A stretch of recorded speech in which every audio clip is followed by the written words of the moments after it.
2025ற்கான IPL தொடர் தொடங்கி India மற்றும் பாகிஸ்தான் போர் பதற்றத்தால் பாதியில் நிறுத்தப்பட்டது. இந்த நிலையில் மே 17 அன்று மீண்டும் தொடங்க உள்ளது. முதல் போட்டியில் ஆர்சிபி மற்றும் கேகேஆர் ஆகிய இரண்டு அணிகளும் பெங்களூருவில் உள்ள சின்னசுவாமி மைதானத்தில் மோத உள்ளன. ஆனால் இங்குதான் ஆர்சிபி அணிக்கு ஒரு ட்விஸ்ட். அதாவது அவர்களின் கேப்டன் ரஜத் பட்டிதார் நடப்பு சாம்பியன்களுக்கு எதிரான இந்த போட்டியில் விளையாடுவது சந்தேகமாகி உள்ளது. சிஎஸ்கே அணிக்கு எதிரான போட்டியில் விளையாடிய போது ரஜத் பட்டிதாருக்கு கையில் காயம் ஏற்பட்டது. தற்போது அவர் குணமடைந்து வருகிறார்.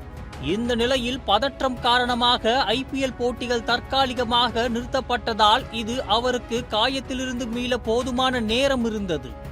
இருந்தாலும் ரஜத் பட்டிதார் இன்னும் முழுமையாக போட்டிக்கு தயாராகவில்லையாம். ஏனென்றால் அவர் முழுமையாக குணமாகவில்லையாம். இன்னும் அவருக்கு சில நாட்கள் தேவைப்படுகிறது. இந்த நிலையில் பேட்ஸ்மேனாக பட்டிதார் எல்எஸ்ஜி அணிக்கு எதிரான போட்டியில் விளையாடவில்லை என்று முடிவு எடுக்கப்பட்டு இருந்தது.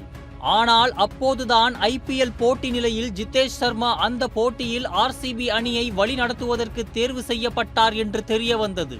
இருப்பினும் மே 17ஆம் தேதி கேகேஆர் அணிக்கு எதிரான போட்டியில் பட்டிதார் பங்கேற்பதை குறித்து இன்னும் உறுதியான தகவல் இல்லை. மேலும் ஆர்சிபி அணியை யார் வழிகாட்டி போவது என்று தெரியவில்லை. இது மட்டுமின்றி ஆஸ்திரேலிய வேகப்பந்து வீச்சாளர் ஜாஷ் ஹேசல்வுட் தசைப்பிடிப்பு மற்றும் கணுக்கால் காயம் என பல்வேறு காயங்களிலிருந்து மீண்டு வந்தார். ஆனால் அவர் 2023 முதல் 25 உலக டெஸ்ட் சாம்பியன்ஷிப் இறுதிப் போட்டிக்கான ஆஸ்திரேலிய அணியில் இடம்பெற்றுள்ளார். இந்த நிலையில் இந்த போட்டி ஜூன் 11 முதல் லண்டனின் தென்னாப்பிரிக்காவுக்கு எதிராக நடைபெற உள்ளது.